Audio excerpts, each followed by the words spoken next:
Today is December 5th? 5th, December 5th, 2004. 2004. Okay, Judah, could you tell me your name and your age and Yes. your affiliation with the SAJ? My name is, of course, Judah Rosenfeld. My Hebrew name is Yehuda Meyer ben Yaakov Baruch Valeah. I'm 79 and a half years of age, and I feel like a baby. And my affiliation with the SAJ was, I was chairman of the ritual committee, and I'm proud to say at the time, it may not still be, the youngest person ever to be elected to the Board of Trustees. My membership started in 1946 when I came out of the Navy. Rabbi Jack Cohn was the assistant rabbi. I. Reisenstein was the rabbi, and of course Mordecai Kaplan was the rabbi. Captain Moshe Nathanson was the Chazan, and Hyman Scher was the Shamash. And I was a member, I was married here. In fact, the very seat where, the very room in which I was sitting, was the office of the SAJ. And my late wife was the secretary to I. Reisenstein. So I have deep roots, deep fond memories of this institution. And I was married in the social hall down the hall from here. And I think I knew every nook and cranny of the building. When I went to high school in Brooklyn, I come from Brooklyn, everybody comes from Brooklyn, I was invited by Mordecai Kaplan and Eugene Cohen to attend a seminar which was held, I believe, every week or alternate weeks, I'm not sure, on the third floor, which was at that time the library.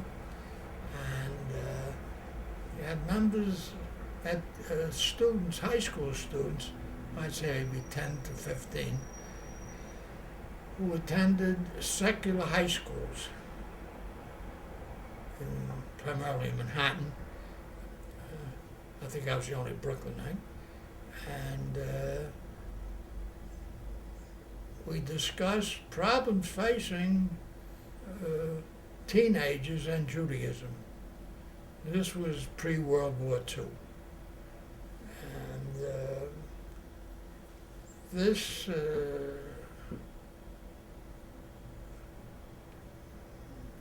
seminar, I think the best way to describe would have been the seminar, is what kept me in a way being Jewish, because I saw that the questions I had as a teenager, which continue to this very day,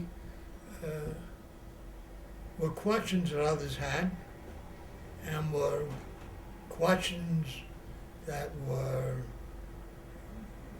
attempted to be answered by by Rabbi Kaplan and Rabbi Cohen. The problem. Well, you let these. Hi, Jack. You- Sure. Okay, What? you wanna, are you gonna give some things? Okay, so you wanna sit and wait, or you wanna come back in 10 minutes up here? I can sit and wait and listen to it. Okay, Sit fine, down, perfect, sit so down, take a sit. chair. There's a chair right here, actually. Might be Yeah, you more. could sit over here. Okay. And Ann is, okay? Go ahead. Now I lost my train of thought. Okay, you were talking about how you were at this the seminar. Oh, the with seminar. Rabbi Kaplan And then when I joined the Navy, upon graduation of from high school, I joined the Navy, and I think I was the only recipient of the Reconstructionist magazine in the Fleet Post Office. And I got the Reconstructionist magazine during the war, and it further strengthened my concept of Judaism. And incidentally, I was the only Jew on my ship.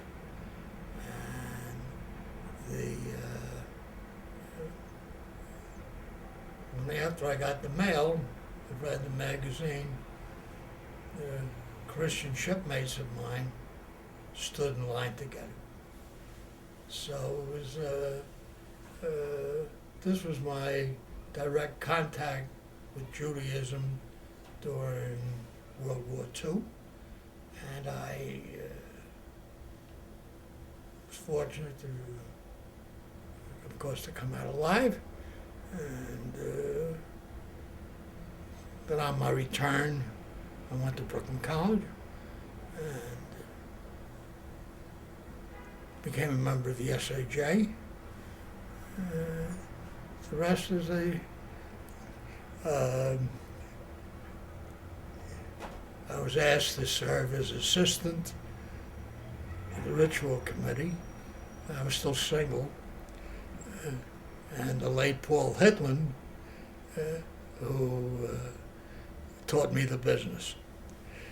And those were wonderful days at the SAJ. And I became the ritual committee chairman. And in those days, because we had Hagba and Galila, women received the honor of Galila. Of course, men had Hagba. This was not sexist. This was advice given to me by a pediatrician who was a member here. He said, never give a woman Hagba because it could strain her internal organs. And I don't know if it's true or not, but I followed that ritual to this day, and giving out aliyot. And of course, you had to know who had bursitis in the right shoulder and who had it in the left shoulder. So when you gave him Hagba, you didn't give it to him when the Torah wasn't even.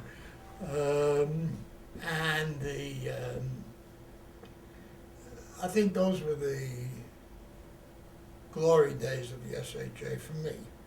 Every Shabbat was a unique experience. We had an amateur choir. We had Moshe Nathanson was at his best. The congregation was intelligent, combative, but knowledgeable. And I think the Reconstructionist movement at that time made its greatest impact because Dr. Kaplan was professor at the seminary, and each and every Shabbat a delegation of his students would march down from the seminary. We had student rabbis, and also all non-Orthodox scholars would attend here. So as the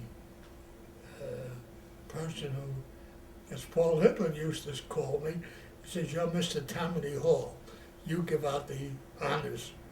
So as the Tammany director, I got to meet and know many outstanding scholars. And it was a tremendous experience. And I met my late wife, Rhoda, at Dr. Kaplan's 70th birthday party at the Waldorf Astoria. And were married here at in the social halls I mentioned. Jack Cohen performed the operation. Harold Weisberg, late Harold Weisberg, who was the associate rabbi here, and Mordecai Kaplan were the witnesses. And Dr. Kaplan said to me, "With all these kind of famous guys here, you can never get a divorce." And it was true. We were happily married. Unfortunately, my wife passed away 2 years ago. I continued my pleasurable duty of being chairman of the ritual committee for many years. And finally I resigned. I mean, it was, as they say in Brooklyn, Gnog. And any other questions? Do you have any specific memories of any discussion or something that made a particular impact on you about something Rabbi Kaplan may have said at some point or something like that? Well, not really. I think I can't pick out specifics, but I can tell you specific incidents that happened here that stand out in my mind. There was an ongoing discussion about the rank of Aliyot. You know, I mean, who gets Rishon Sheh. We never had Cohen and Levi, but there was a rank, you know, and of course to which Reconstructionism was opposed, and Aliyah's an Aliyah. One day, Dr. Kaplan had your site, and he knew I was going to give him an Aliyah. So he came to me and says, "Do not give me Rishon, Sheni, or Shlishi, or Shishi, or Shvi'i. Give me Revi'i or Chamishi." So I gave him Revi'i. And Dr. Kaplan finished his Aliyah and came down the most stayed on the beam, but after there was an uproar. There was an uproar in the congregation by some people. How could you give Dr. Kaplan such an unimportant aliyah as Revi'i? My answer to them was, no aliyah is unimportant. Kaplan saw the goings on, and he said that at the conclusion of the service, he was going to have a discussion on aliyot and their importance in Judaism. And that was he gave me a lesson in how you can use influence to explain. And one other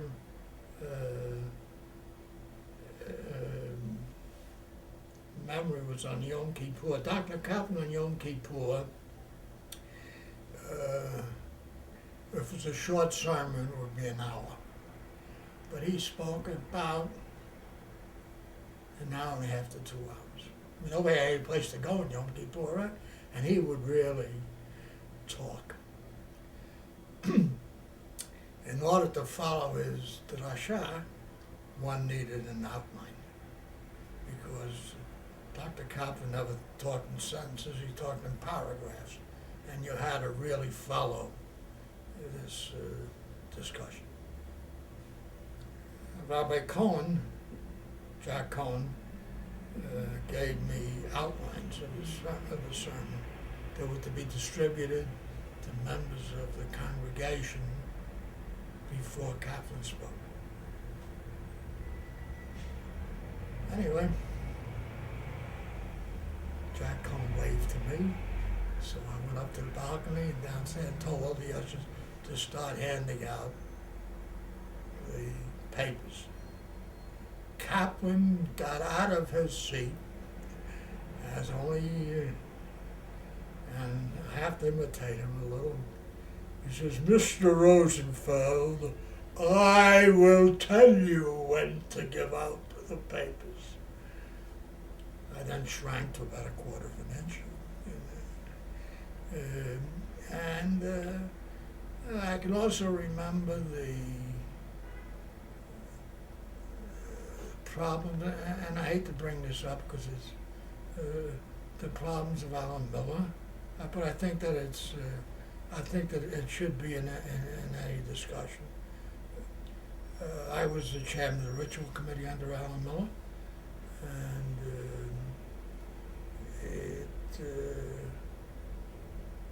one day Alan Miller instituted the open microphone, which was a great idea, advocated by Mordecai Kaplan, but it was one of these ideas that seemed to work better in the mind than in practice.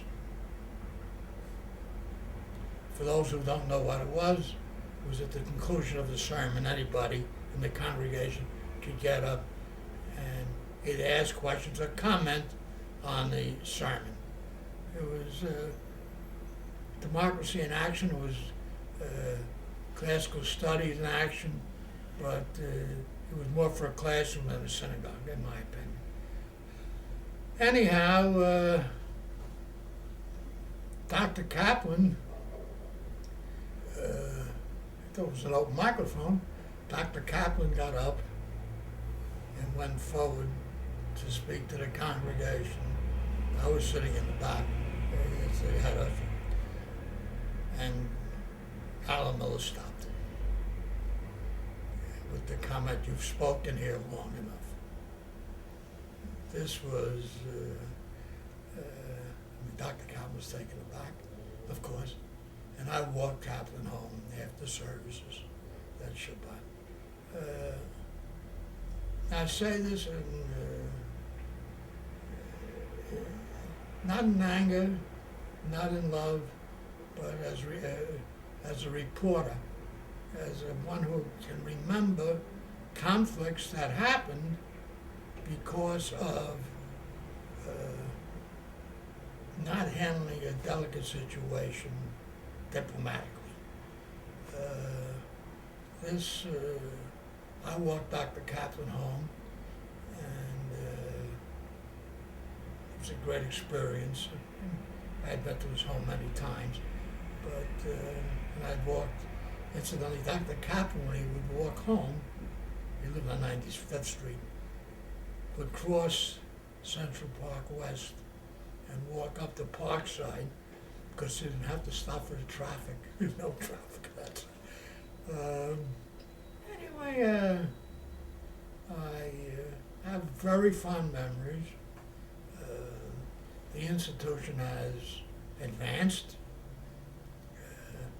and not retrogressed, and I'm sure that its future will become as bright as was its past. I have one other question for Yes. you. What about women having aliyot? That- When did okay, that yeah. happen? Just That happened in my time. The board had passed it, and the board had passed it, but there was still, remember, many of the members of this institution were Orthodox, came from Orthodox backgrounds, and their Kaplan was light years ahead of them. Yes, there was some opposition, but not much. The greater conflict, since you raised, was when we abolished the second days of the Shlosh Regalim. Dr. Kaplan believed in following the Israeli calendar, and he felt that the second day was counterproductive. people didn't go to the first, they said, we're going to go to the second day. They didn't go to the second, they said, well, I forgot to go to the first day. So, in one fell swoop, I mean, he went to the ritual committee, but I was a rubber stamp, because I believed in it. We abolished the second day. But there was still some who wanted to have the second day, primarily because of Yizkor. So what we did was have Yizkor the first day and have Hyman Sheh, was the shamus, do Yizkor on the second day. Have a Yizkor, he had a minion. And Kaplan didn't like this idea. He felt either you did it or you didn't do it. So one day on the first day of Rosh Hashanah, he said anybody who wants to say Yizkor the second day should go down the block to the Jewish Center. That the synagogue would be closed tomorrow.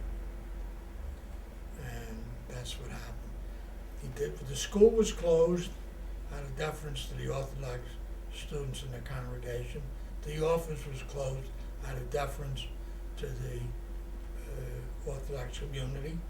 The other conflict with the second, doing away with the second day, was the Luov and Etrog. If you had no Luov, after all, Sukkot fell on the Shabbat, you couldn't carry the Etrog, Luov and Etrog. So we had the people who brought their Luov and Etrog there Friday, and they took it home Sunday morning. These were, in those days, these were major changes in the concept of non-reform Judaism. The Orthodox community never did care for it, but Kaplan always preached, do what I do, not what I say. And he taught that Judaism had principles. Judaism, his congregation was and is very concerned about the role of Jewish people. Women were always, in my time, part of the congregation. Women were on the board. There was no problem with having women getting aliyot. Really, there was some opposition, but no problem. So that's those are my recollections of those days. And I remember when Dr. Kaplan died, of course the funeral services were held down here in the sanctuary. And it was a touching time for all of us. And Dr. Kaplan's legacy to the Jewish people, not only to Reconstructionism, it will last as long, in my opinion, as Maimonides, and I guess in the Orthodox world, Soloveitchik. He had a direct impact on the future role of the Jewish people.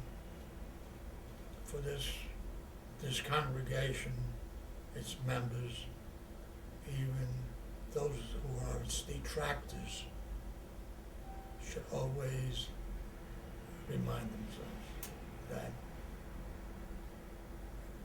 without Reconstructionism, as envisioned by Kaplan,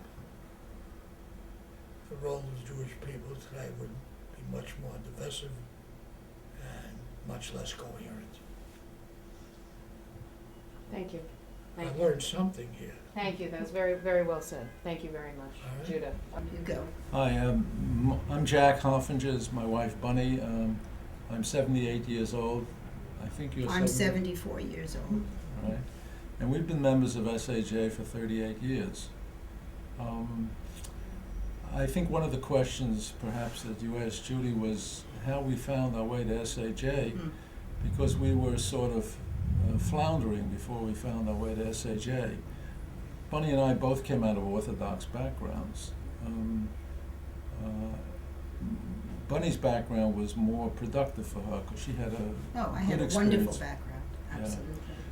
My experience with Orthodoxy was unfortunate because whatever the reasons, I rejected not only Orthodoxy but going to synagogue, all of that. I mean, I went to Talmud Torah, but I didn't know that there were alternative ways of connecting with the Jewish people. Reform was not my thing because it was too goyish, to be quite blunt. I mean, what I knew about it in the army, it just wasn't my Well, thing. we did go to a conservative synagogue when we were in Stuyvesant town. When we came up, we went to B'nai Jeshurun because that was the conservative synagogue. And I took the kids there a couple of times. Adam was in Hebrew school. I came back one day when Jack had not gone during a holiday, and I said, Jack, this is not going to be for us. We didn't belong to B'nai Not Jeshurun. yet. We were there. We didn't belong to any synagogue. I We said attended. it was too tight, too stiff. The Board of Trustees were parading in tuxedos and high hats, top hats, and they looked very old. And I said, it's not for us. But we continued until. We found our way by accident, and the accident was a confluence of Alan Miller and our daughter Fran. Fran was in Alan Miller's son's class in In public elementary school. school, yeah. And apparently Alan Miller had attended a class in which Fran apparently stood up and gave one of her speeches at the age of 7. And I came home one night and Bunny said to me, I received an odd call from a Rabbi Alan Miller from the SAJ who said he was not soliciting membership. No, it was more than that, though. He really said, you don't know me. I don't know if you're attached to a synagogue, but I want your daughter. So I said to Bunny, I think I'll go up and talk to this guy. We were both going. Yeah. I was ill. I must tell you that I know Judy this may understands sound terrible, but I did not have a particularly high opinion of rabbis, having represented rabbis, having given advice to the board of rabbis as a lawyer. I came with a sort of neutral attitude about rabbis. Anyway, I went up to see Alan Miller, and we had a very short conversation, actually. I think I said this when I was honored. I told him, look, before we get started, Rabbi, I want to make something clear. I don't believe God creates us. I believe we create God. He said, so do I. So I said, okay, well, then we can talk. And I came back after talking to Miller, and I said to Bunny, I think we ought to join the synagogue because it's interesting. I didn't know anything about Reconstructionism. No, we knew nothing. I profess that I don't know that much about Reconstructionism to this day, but we did join the synagogue. It was the first synagogue that I had ever joined, this first synagogue that Well, I I joined. spent a lot of time in a synagogue, as did my parents, but unfortunately, we didn't have the money to belong to a synagogue. So we just attended in Brooklyn, where I grew up. First time we ever really belonged, yeah. So when we got into the synagogue, shortly after, Bert Bilski told me I had to be on the board. He wanted me to be on the board. I didn't want to be on the board because I didn't want to mix politics with synagogue.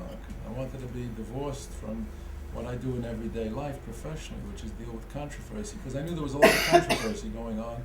Alan Miller managed to create a certain amount of problems for obvious reasons. In any event, I did join the board, and then a lot of things happened, and Judah Rosenfeld and a number of others who were on the board, there were a lot of confrontations, and I must confess that I was a point person in defense of Alan Miller, primarily because Bunny said to me when I refused to join in the country, she said, how can you abandon him? They're trying to destroy him. But Anyway, I want to go back as to so- one of the things that really attracted me to the synagogue, because I think it's important. I think particularly for we women. When I began to come to services, I had never before encountered, and I've told you this, Judy, I've said before, I had never encountered women like I saw in this congregation, articulate, knowledgeable, speaking out, the fact that they were on the bima, the fact that they were getting aliyot, the fact that they were engaged in these discussions was overwhelming and very important to me. And since we had 2 daughters and a son, it was especially important. And you did mention our children went all the way through the school and the Hebrew high school. But that was one of the very big selling points, I have to say, for me. Perhaps for you as well, since I don't think you were too interested in me being in the background, since I wouldn't stay there too long. But I think that was something that was very attractive about the synagogue. And I have to admit, although I had spent about 6 or 7 years going to Hebrew school and Hebrew high school in Brooklyn, I learned more, clearly, from Alan Miller during his classes than I had ever learned before.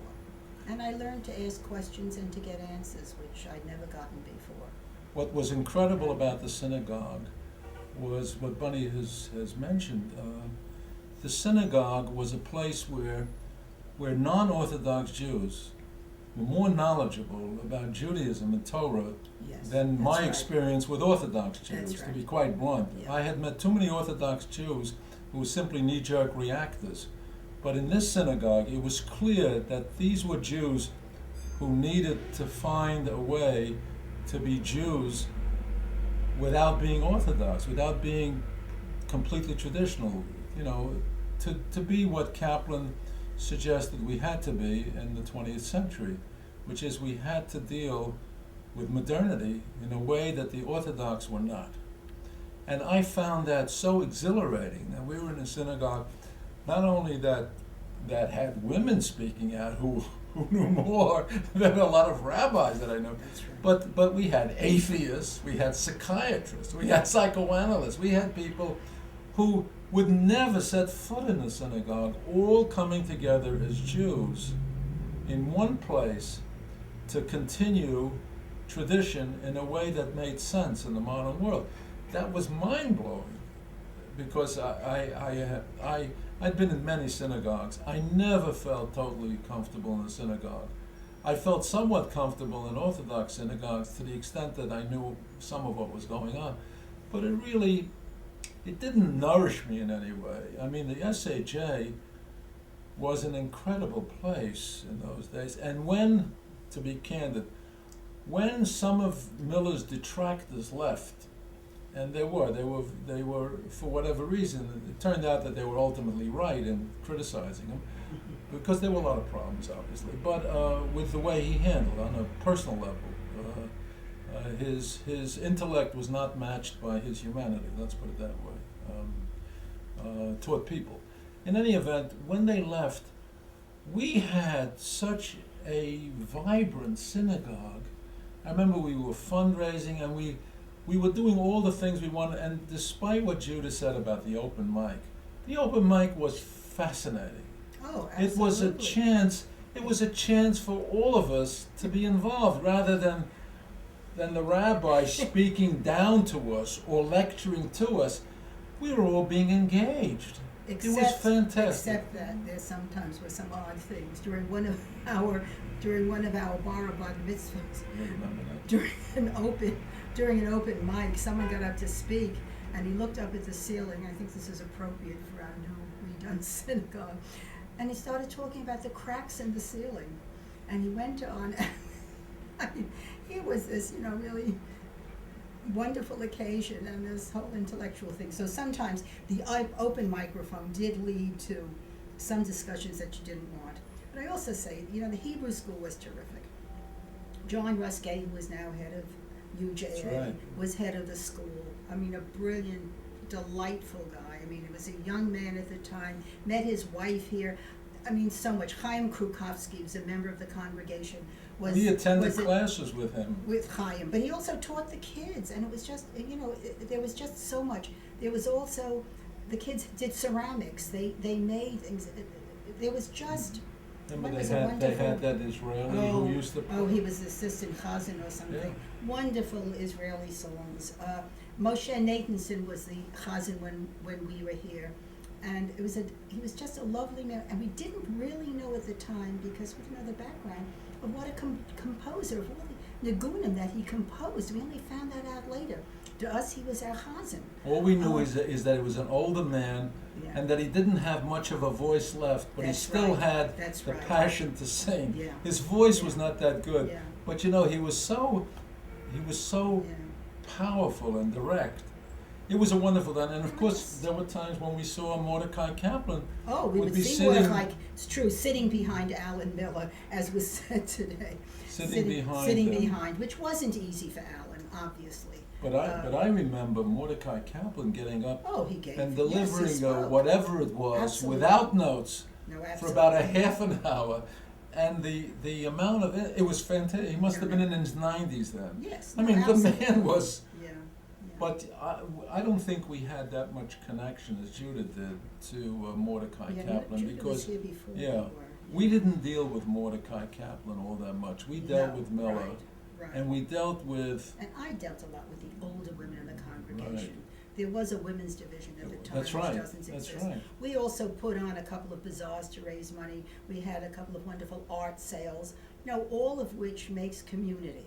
There was, such a coming together. And of course, I start to cry because to this day we have very best friends, all of whom we met in this congregation. I mean, through these 30, 38, 36, 35 years, which I think means something. Our extended family.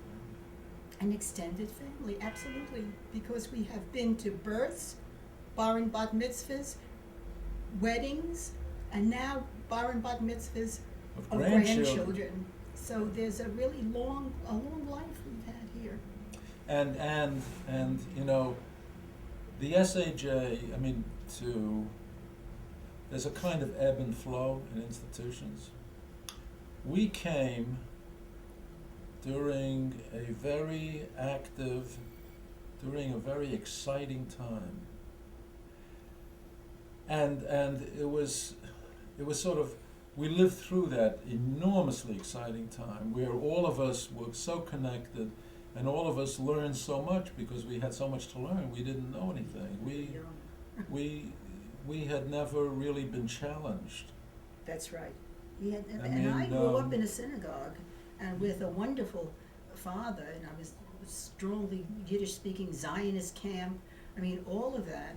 But I do remember so much asking my father questions, and he said in Yiddish, "Mit tu nicht fragen," which meant literally, you can't ask, there are really no answers. Or you can't question. Or you can't question. I did get answers here to a lot of things, and I think continue to. But to get back to the ebb and flow, we went from that exciting time to a decline, what I would call a kind of decadence, if you will, where we sort of slid down and then slid sideways. And a lot of it had to do with not only the way Alan Miller acted, but the way that the people reacted to him. There's a Hasidic statement that, God doesn't exist really without the congregants, because the congregants nourish God. To some extent, we all created the problem that Alan Miller was by tolerating him and by empowering him. So, but once we all got over that, it took a lot of time for us to all get over it. It took us a lot of time for all of us to And get some divorced. of us left Divorced. as a result. But, most of us came back. For example, when we disconnected, we didn't give up our membership. We just disconnected because we didn't want to fight anymore with the congregation, that part that was unable, unwilling, or for whatever reason, didn't want to move away from Alan. We saw that Alan was a problem. And anyway, there was a divorce, and then, the institution sort of went sideways for a while. And then finally, look where we are now. It's like we've been revitalized, haven't we? Revitalized. So we're in now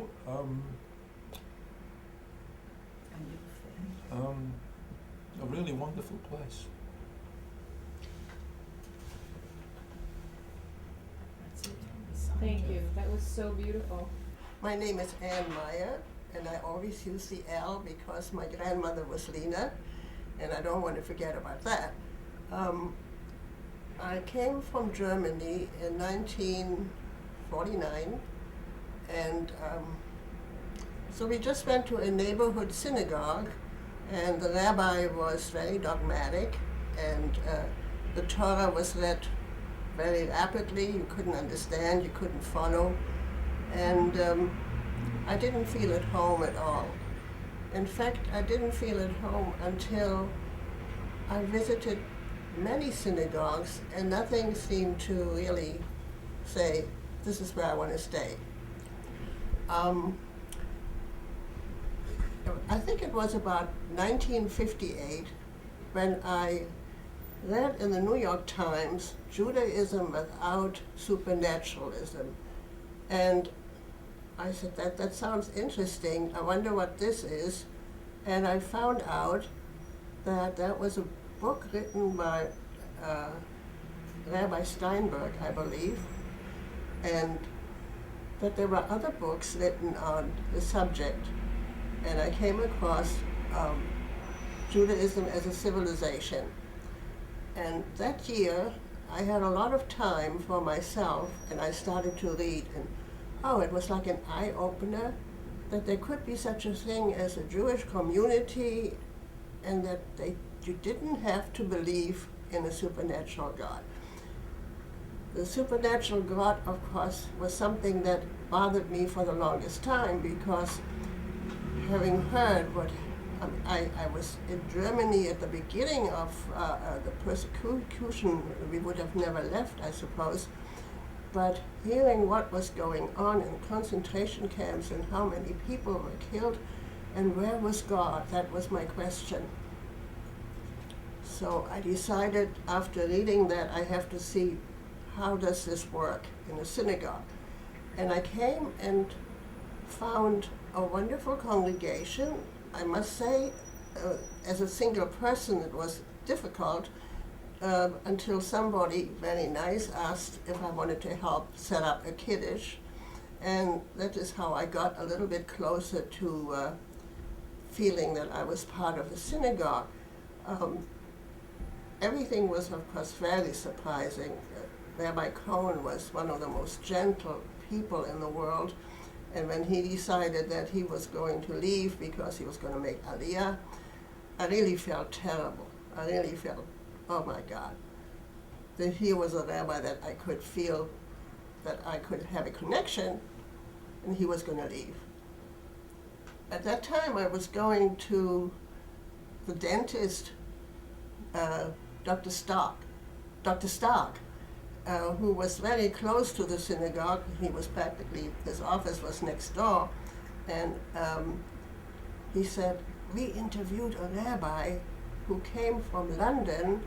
Wait till you hear him, you'll feel much better. So I also was close to Lieber Rottenberg, who was the one that had checked him out in London. She and Mark Rottenberg went to, I think they went to Europe anyway, so they checked out Rabbi Miller, and when he came, things changed. Things definitely changed. He opened up the synagogue much more. It was like a very tight club before, but when he came, things kind of changed.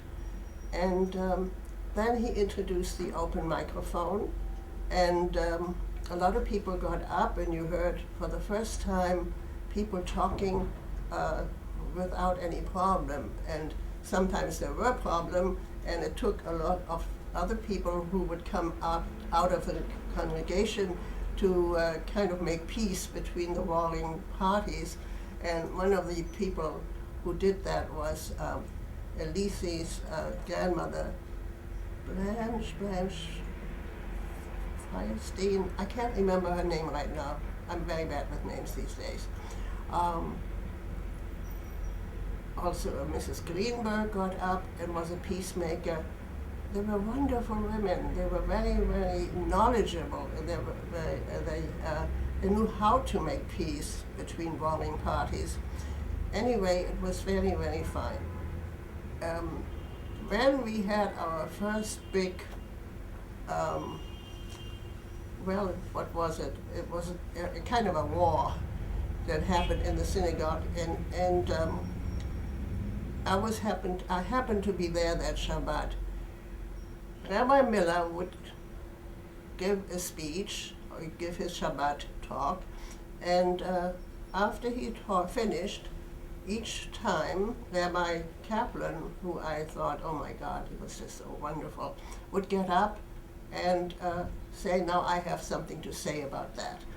And he had a lot to say about that, and he did that, well, I would say at least half a year. And then one Shabbat, this particular Shabbat, when he was going to get up and have his say to what Miller had already talked about, Miller said, Rabbi Kaplan, today I would like to have the last word. And with that, the whole congregation, I mean not the whole congregation, mainly people who were very close to him, got up and yelled and screamed and would never come back. And that was the first break, more or less. And I felt terrible because to me, Rabbi Miller was always very kind, very nice, and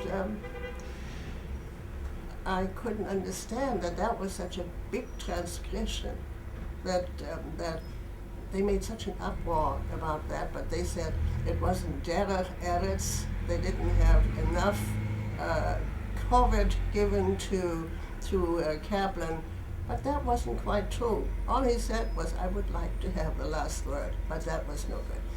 So anyway, little by little, there were little changes. For instance, the choir had to leave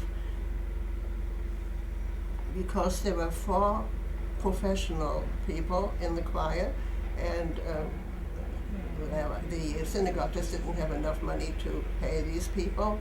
And Zipporah Jacksberger had to leave. She didn't have to leave, but she left because she didn't want to have an all-volunteer choir.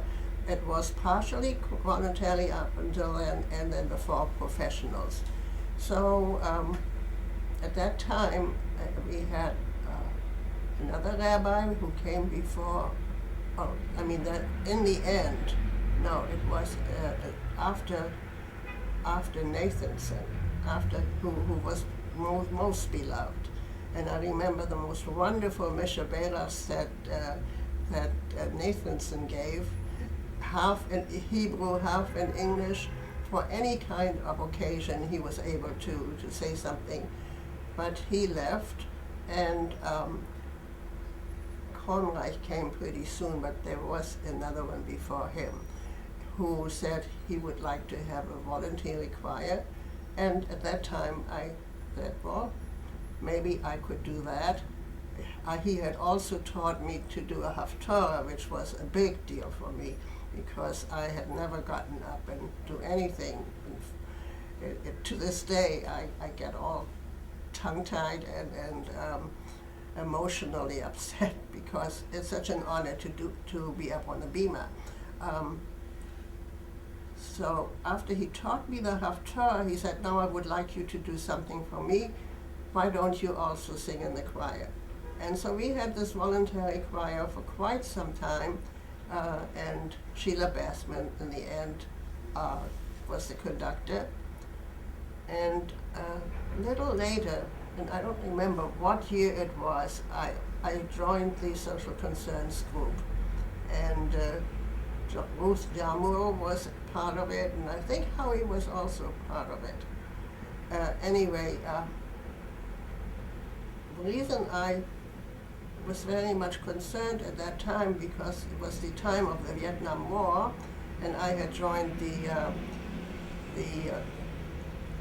freeze movement, and also I became very active in my union in the hospital, and so I knew something about social concerns, and I don't know if that was the reason, but anyway, one day I was told that maybe I would be the Khaled Bereshi, And I accepted that, and at that time I wrote my story of my background of coming from an Orthodox background and having lost my belief in God and so forth. It was a long story until I got here. And anyway, to this day I stayed very much connected to the Social Concerns Committee, and really love the synagogue because it enables me to stay a committed Jew and feel very much at home coming here. Can you just wait a minute? For 1 second. Is there Yes. anything else that we should be talking about? Shalom, I'm Howard Stevens. My wife and I, Diana, joined the SAJ in 1971. I am now 65 years old and have been a member here for many years by that chronology. We first became aware of the SAJ in 1970 when a friend of ours who was part of some sort of radical Jewish group who believed in Judaism without religion was scheduled to talk at the SAJ on a Shabbat, and my wife wanted to hear this, and she knew my friend was very articulate and somewhat provocative, so she went to hear this discussion, these bunch of people indicating why young Jews don't go to synagogue anymore. And then Rabbi Miller got up, it was part of the service, and he gave a very brief Devar Torah. She remembers clearly today that it was about the Joseph story, which we just are happening to read this week in synagogue, and she was struck at the fact that he dealt with this story in terms of literary criticism, in terms of talking about it as a folktale, as a fable, as something that you don't necessarily have to believe, but though it didn't have perhaps any literal truth, it was much more important than a real story because it had so much mythic value to it.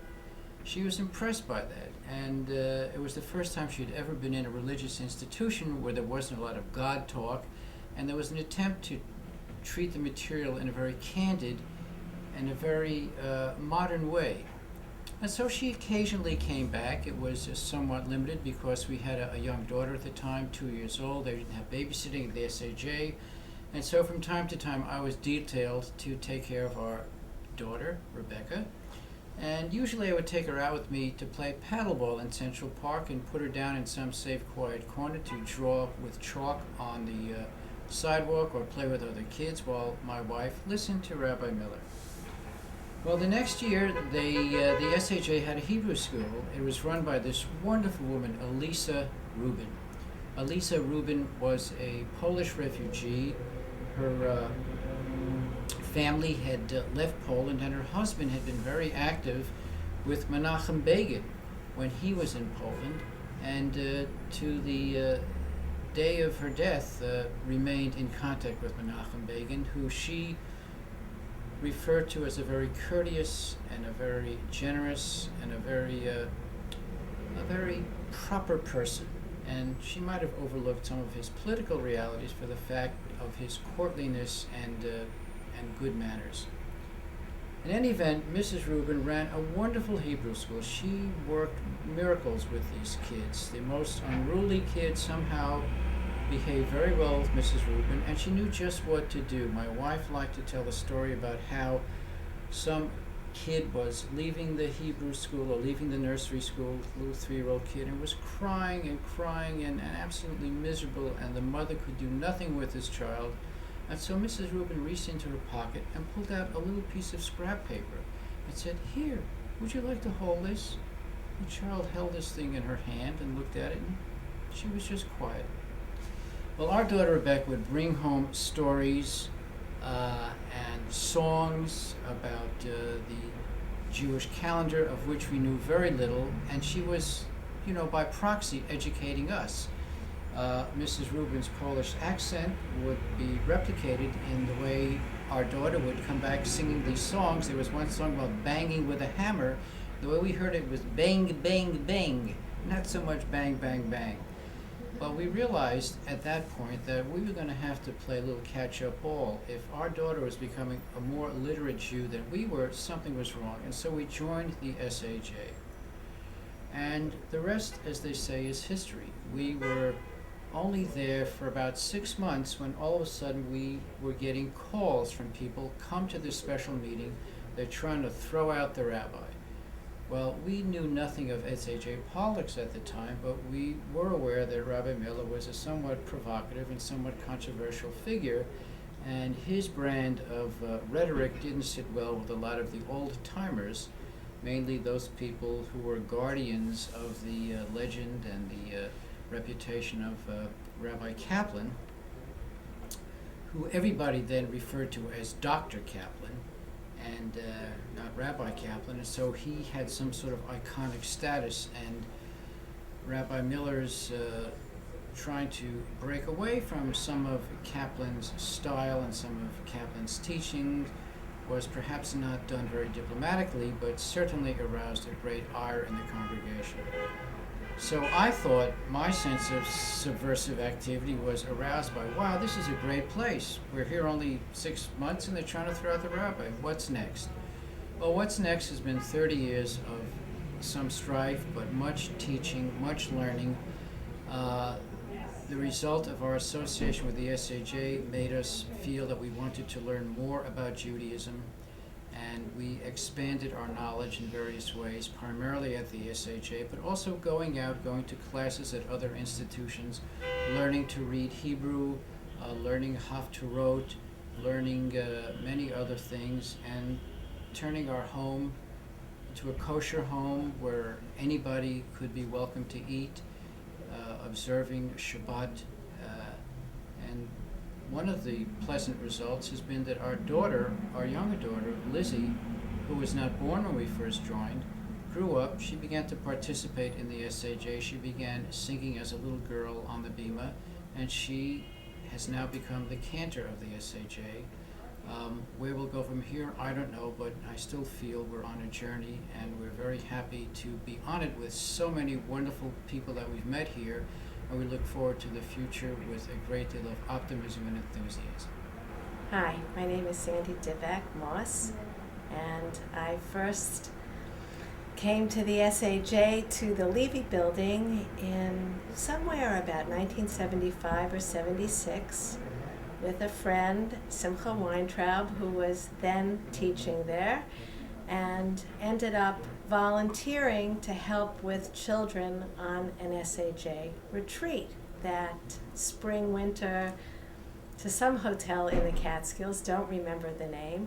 But I felt so jealous of the grown-ups who were off learning and engaged in community, and immediately befriended the children, but felt like, oh, this is a place to take a good look at for me. So that leads me to coming in and out occasionally of Shabbat services, being very taken with the dialogue, with people getting up to speak, never getting up to speak. For years, it took me a long time to get up and speak. But a group of us had an idea, and we went around to rabbis and to supers in buildings, asking where are there isolated elderly Jewish people who can no longer get out and participate in the community.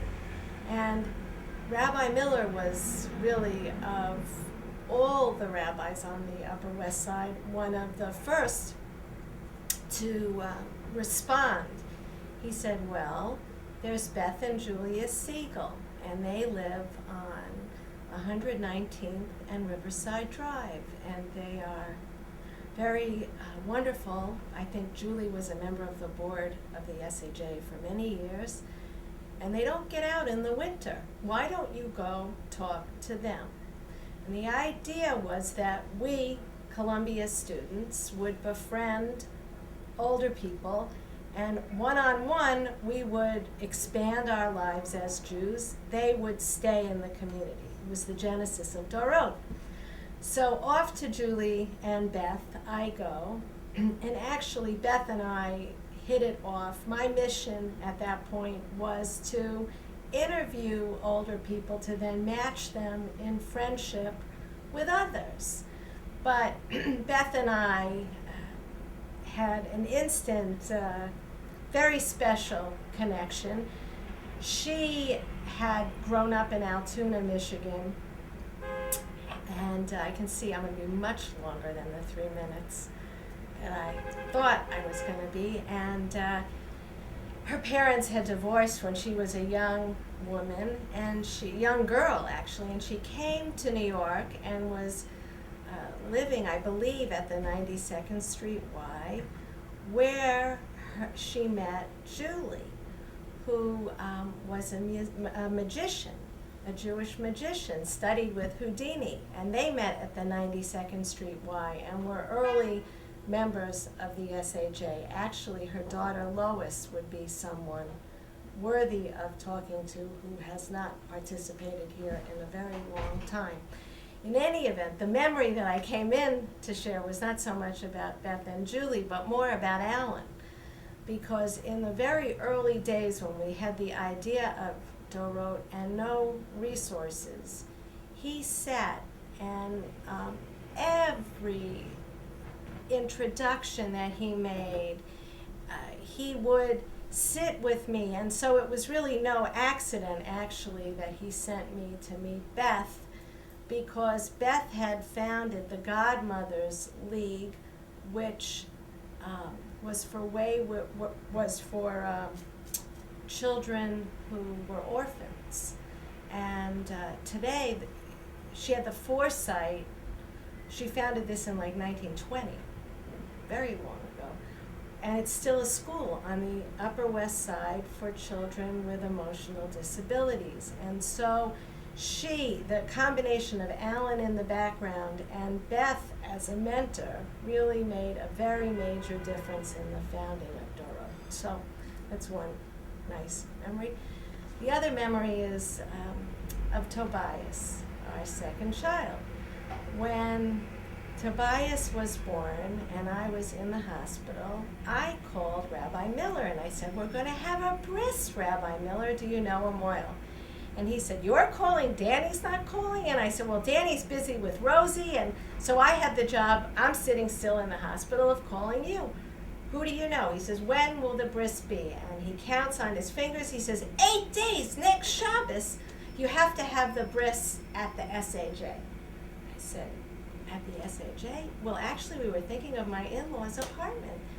He says, "Oh no, Sandy." He says, "I'm here 25 years, and in the 25 years I'm here, there has never been a bris on the bima. You have to have the bris on the bima." I said, "Well, that's a little strange. You know, Danny's a pretty private guy. I'll have to discuss it with him." He said, No. He said, "This is an honor for the synagogue. Please," he said, "I'll come meet with Danny. You have to have the bris on the bima." And so somehow or other, I managed to convince, with Alan's prodding in the background, my pretty private husband and my pretty out there mother-in-law, who had anticipated that this bris would take place in her living room, that we would be on the bima on Shabbat morning. Little did I know that this created an enormous stir. Apparently, there were special meetings of committees or of the board because people felt Alan was like runaway and had not consulted the ritual committee. Or maybe they were just really obnoxious and didn't have spontaneity and goodwill in their hearts.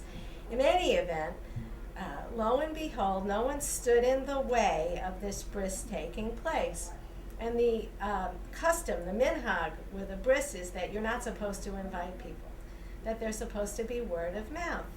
Well, because of my role with Dorot in the community and because of all of the positive or negative spin that had happened during this 7-8 day period, the sanctuary was standing room only. The balcony was filled to the brims. We had ordered food. Judy Marlowe was the caterer for X number of people, never expecting X times 3. And the sanctuary was filled, and the service is going, and it's the point in the service that the bris is supposed to happen, and the Moyle did not show up. The Moyle lived on 86th Street, 2 blocks from here, and he had overslept on Shabbat. And so the service had to wait while someone ran to wake him up and bring the Moyle. And I think everybody in the end was happy with the rabbi's decision, although they gave him a hard time. That's my memory. Great story. My name is Robert Krause. I joined the SAJ in 1960, at which time Jack Cohen was the rabbi. I was very active in those days with the Bet Hayeled school, in which Jack had a great interest. I became chairman of the SAJ in 1970 and 1971, and there was a time when there was beginning to be a group of people who were not happy with the then Rabbi Alan Miller. I do have a distinction, I think. I may be the only former chairman of the SAJ who is still on speaking terms with Rabbi Miller.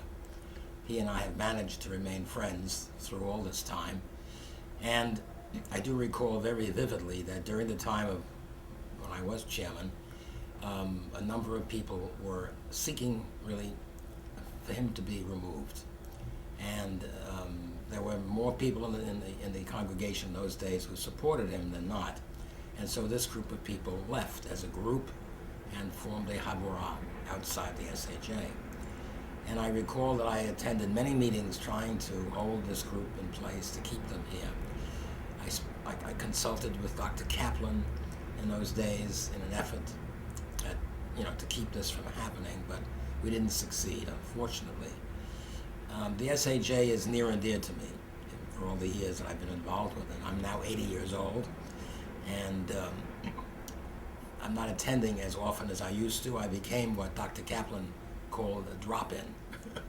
And in any event, I felt that I would like to use this occasion to just speak of what I recall and my fondness for the SAJ. Those were great days then. We had Cantor Nathanson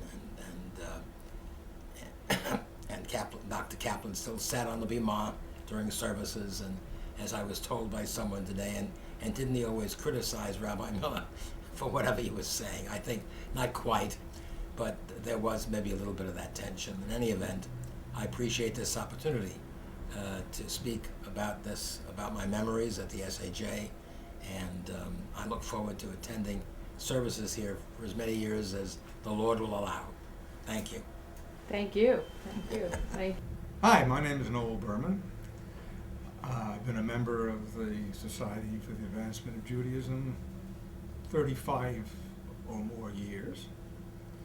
We were introduced to the synagogue by Herb Newman, who had been a chairman and a leading light, and who I had met in the Army some years earlier.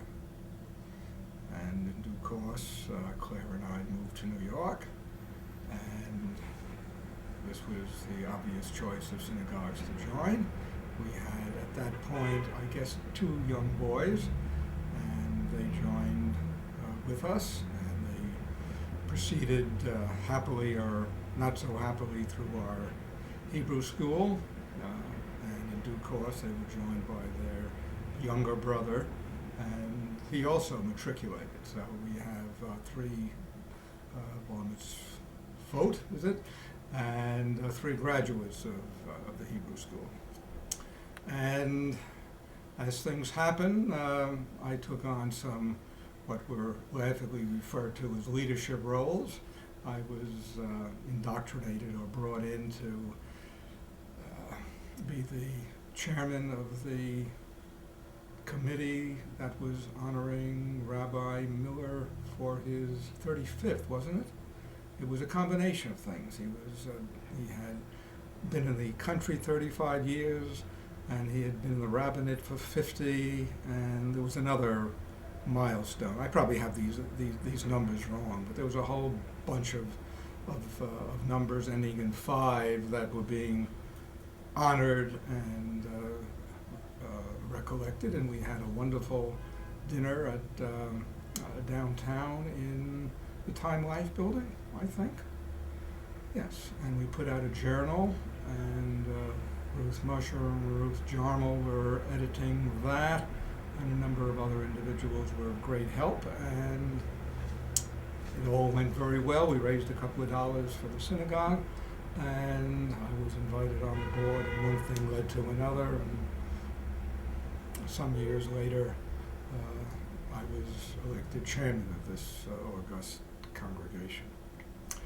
Just to go back one step, in terms of when we joined in order, we were non-voting members. We bought tickets for the High Holy Days for a couple of years. And this was the time when there was some upheaval in the synagogue, if you can believe that. And the issue was, shall we continue Rabbi Miller in the rabbinate, or shall we not?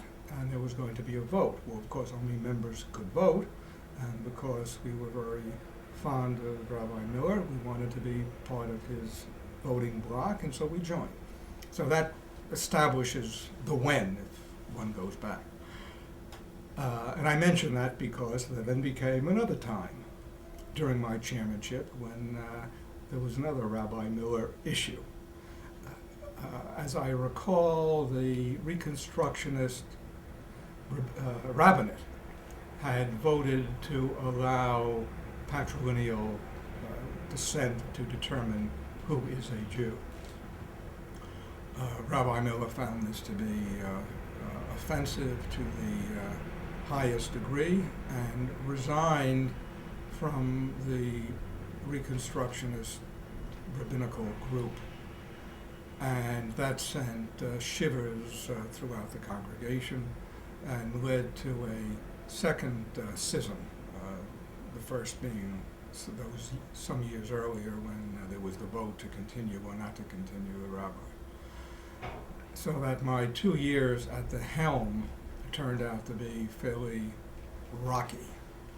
And I remember saying when I was given the testimonial at the end of my 2 years of chairmanship, I remember saying at the little cocktail party downstairs in the social hall, this is the happiest day of my life, having been able to turn it over, I guess, to Carol at that point, wasn't it? And she ran the show very successfully for a good number of years, as many others who succeeded her did also. Subject to further cross-examination, that is in capsule. This has been our home for a lot of years. We have most of our friends from the synagogue. As I said, we had 3 boys who have gone through it. Of course, 2 out of the 3 no longer live in the neighborhood by 3 or 4 or 5,000 miles. Orrin is still around, but God forbid he should come to shul on any regular attendance. And maybe someday he will get the urge and join up. But it's been a good home for us, and it's been uplifting and interesting, challenging, and all those other good things that Jews get involved with. Thank you so much. And we're fortunate to have you and Claire. Well, we're happy to be here.